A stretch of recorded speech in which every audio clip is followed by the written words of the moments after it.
নমস্কার বন্ধুরা, সুস্মিতার রান্নাঘর স্লাইস অফ লাইফে আরও একবার আপনাদের সকলকে স্বাগত জানাই। আজ তৈরি করব সবজির মরিচ ঝোল।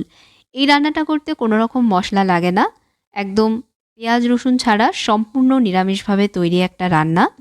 এর মধ্যে বিভিন্ন সবজি থাকায় যেমন হেলদি হয়, সেরকমই টেস্টি খেতে হয় কোনো রকম মশলার ব্যবহার না করেও। নিরামিষ দিন হোক বা যে কোনো দিনে রান্নাটা অবশ্যই একবার করে দেখবেন বন্ধুরা, কথা দিচ্ছি আপনাদেরও ভীষণ ভালো লাগবে। তাহলে দেখে নেওয়া যাক আজকের রেসিপি। প্রথমে একটা কড়াইতে পর্যাপ্ত পরিমাণ তেল আমি গরম করে নিচ্ছি। সর্ষের তেলে রান্নাটা আমি করছি, তবে অন্য রান্নার তেলেও করা যাবে। আবার পুরো রান্নাটা যদি ঘিতে বানাতে চান সেটাও করা যাবে। তেল ভালোভাবে গরম করে নেওয়া হয়ে গেলে তেলের মধ্যে দিয়ে দেবো কালো জিরে। হাফ টিস্পুন কালো জিরে তেলের মধ্যে আমি দিয়ে দিচ্ছি।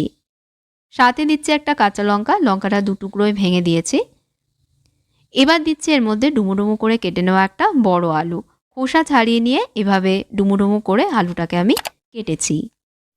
আর দিচ্ছি 4-5টা পটল, পটলেরও খোসা ছাড়িয়ে নিয়ে 2-3 টুকরো এভাবে গোল গোল করে কেটে নিয়েছি। আলু পটলের মধ্যে অল্প নুন দিয়ে এবার এগুলোকে একটু সময় ভেজে নেব।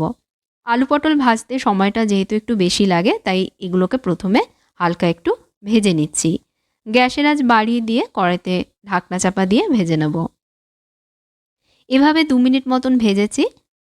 আলু পটলে দেখুন হালকা রং ধরেছে। এবার দিয়ে দেবো এর মধ্যে ডুমো ডুমো করে কেটে নেওয়া এক চির কুমড়ো। কুমড়ো ভাজতেও একটু সময় লাগে, তাই আলু পটল একটু ভাজা হয়ে আসলেই কুমড়োর টুকরোগুলো এর মধ্যে আমি দিয়ে দিচ্ছি। আলু পটলের সাথে কুমড়োগুলোকেও এবার ভেজে নেব। আবারও কড়াইতে ঢাকা দিয়ে মাঝারি আছে সবজিগুলোকে আমি এখন ভেজে নিচ্ছি। 2 মিনিট পর ঢাকনা সরিয়ে সব একটু মিশিয়ে দিয়ে আবারও ঢাকা দিয়ে দেব। এভাবে ভাজলে সবজিগুলো তাড়াতাড়ি ভাজাও হয়ে যাবে আর ভাজতে ভাজতে মজেও যাবে। 2-3 মিনিট এভাবে ভেজেছি। এখন বাকি সব সবজিগুলো এর মধ্যে দিয়ে দেব। দিয়ে দিচ্ছি এর মধ্যে এক মুঠো বিনস, এভাবে লম্বা লম্বা টুকরোয় বিনসগুলো কেটে নিয়েছি। আর দিচ্ছি ডুমো ডুমো করে কেটে নেওয়া একটা ঝিঙে। তবে এর সাথে আপনারা চাইলে নিজেদের পছন্দের আরও সবজি যেমন মিষ্টি আলু, বেগুন, গাজর এসবও এর মধ্যে দিতে পারেন। সব একসাথে মিশিয়ে দিয়ে কড়াইতে আবারও ঢাকা দিয়ে দেব, যাতে এই সবজিগুলো ভাজা হয়ে মজে যায়। 3-4 মিনিট এভাবে ভেজেছি। ঝিঙে থেকে জল ছেড়েছে আর সবজিগুলোও দেখুন মজে গেছে। এখন এগুলোকে সেদ্ধ করে নেব, সেই জন্য কড়াইতে দিয়ে দেব পরিমাণ মতন জল। হাফ গ্লাস জল আমি কড়াইতে দিয়ে দিলাম। এতটা জল দেবেন যাতে সবজি সেদ্ধ হয়ে যায়। আর দিচ্ছি স্বাদ মতো নুন, অবশ্যই আপনারা নিজেদের স্বাদ অনুযায়ী এর মধ্যে নুন দেবেন। সব মিশিয়ে দিয়ে কড়াইতে ঢাকনা চাপা দিয়ে গ্যাসের আঁচ কমে করে দেবো। কম আছে এখন সবজিগুলোকে সেদ্ধ হতে দেবো। এবার একটা হামামদাস্তার মধ্যে আমি নিয়ে নিচ্ছি 1 টেবিল স্পুন কালো গোলমরিচ। এর সাথে অ্যাড করছি 5-6টা লবঙ্গ।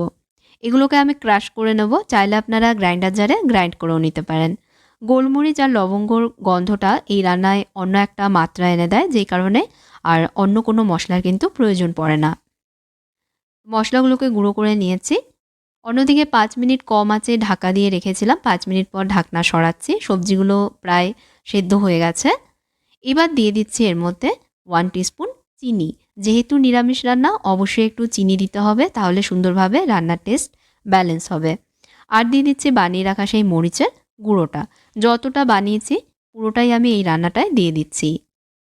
সবজির সাথে মশলাটা মিশিয়ে নিয়ে এখন 1-2 মিনিট কষাবো, যাতে মশলার ফ্লেভার সবজির মধ্যে মিশে যায়। বন্ধুরা, রেসিপিটা ট্রাই করলে অবশ্যই কমেন্টসে জানাবেন আপনাদের কেমন লাগলো। ভালো লাগলে ভিডিওতে প্লিজ একটা লাইক দেবেন, শেয়ার করবেন ভিডিওটা। আর আমার চ্যানেলটাকে অবশ্যই সাবস্ক্রাইব করে নেবেন, নতুন রেসিপি চ্যানেলে আসার সাথে সাথেই যাতে জানতে পারেন, সেজন্য সঙ্গের বেল আইকনে প্রেস করবেন। আর যারা ফেসবুক পেজে দেখছেন, পেজটাকে অবশ্যই ফলো করে নেবেন। 1-2 মিনিট কষিয়েছি। এবার দিয়ে দেবো এর মধ্যে দুধ। 1 গ্লাস পরিমাণ দুধ এর মধ্যে আমি দিয়েছি। সবজির সাথে মিশিয়ে নিয়ে কম আঁচে কড়াইতে ঢাকা দিয়ে আরও 5 মিনিট ফুটিয়ে নেব। কম আঁচে 5 মিনিট ফুটিয়েছি। এটা ঠান্ডা হলে গ্রেভি আরও একটু ঘন হয়ে যাবে, তাই এরকম কনসিস্টেন্সি থাকা অবস্থাতেই আমি এটা গ্যাস থেকে নামিয়ে নেব। তবে নামানোর আগে এর মধ্যে দিয়ে দেবো একটু ঘি। গ্যাস বন্ধ করে দিয়ে এর মধ্যে আমি দিয়ে দিচ্ছি 1 টিস্পুন ঘি। অবশ্যই এই রান্নাটায় একটু ঘি দেবেন বন্ধুরা, ঘিয়ের গন্ধ আর ফ্লেভার এই রান্নার স্বাদ অনেকটাই বাড়িয়ে দেবে। ঘি দেবার পর সব মিশিয়ে নিয়েই এটাকে একটা বাটিতে তুলে নেব। তো তৈরি হয়ে গেল সম্পূর্ণ নিরামিষ মশলা ছাড়া সবজি মরিচের ঝোল। ভাত, রুটি, পরোটা সব কিছুর সাথেই এটা আপনারা পরিবেশন করতে পারবেন। অবশ্যই এভাবে করে রেসিপিটা ঘরে ট্রাই করে দেখবেন বন্ধুরা, কথা দিচ্ছি অনেক ভালো লাগবে আপনাদের। আর ভিডিওটা ভালো লেগে থাকলে লাইক শেয়ার করতে ভুলবেন না। আমার চ্যানেলটাকে অবশ্যই সাবস্ক্রাইব করবেন, সঙ্গে ফেসবুক পেজে আমাকে ফলো করে নেবেন। তাহলে আজকের মতন বিদায় নিচ্ছি। আপনারা ভালো থাকবেন, ভালো রাখবেন। ধন্যবাদ।